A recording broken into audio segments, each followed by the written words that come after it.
Hello mga mami! Hi! Natanggap ko na rin sa wakas yung pinakahihintay kong parcel. Laan ninyo kung anong laman nito. Matagal-tagal ko rin itong hintay mga kami. Almost 3 weeks. Dumating din sa wakas. Tara mga mami, buksan na natin.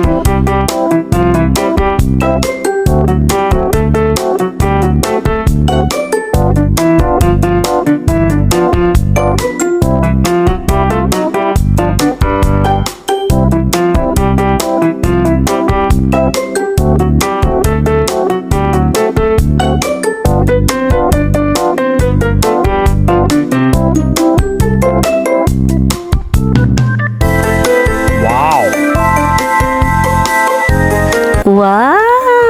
Ang ganda niya mga mi.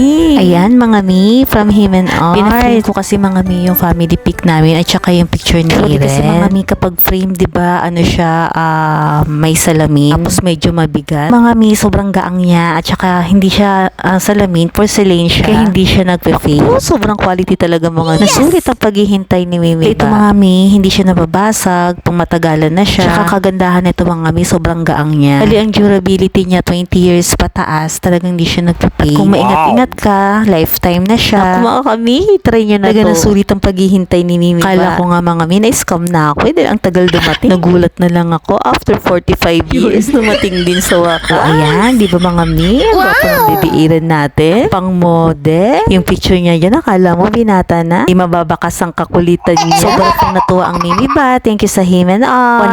100% stops out. Mang nito mga susunod na photoshoot ng bibiiran natin. Sure, magpapagawa uli ang Mimi ba sa Him and Art. Iba-iba nga pala mga mi ang size niya. Meron siyang 8x12. Meron din siyang 12x16. 16x24. At yung pinakamalaki, 20x20. Bali ito mga mi, 16x24 siya. Pangalawa siya sa pinakamalaki. Pero sa actual mga mi, malaki na siya. Okay na kay Mimi ba yung ganitong size? So, siguro kung pang big family, kunin yun na yung pinakamalaking size, yung 20x28. Right. Kahit pukpukin natin yung mga mi, talaga ang ganda ng quality. Thank you so much again, Himen. Sobrang natuwa ang Mimi ba? Yan, problemahin naman ni Mimi ba kung saan ko ipopwesto ito. Kung sa kwarto ba? Or dito sa sala. Kaya dalhin ko na lang kaya to kung saan ako magpunta. Hawak-hawak ko siya. Mga kamimi ko, thank you for watching. Bye-bye! Bye-bye!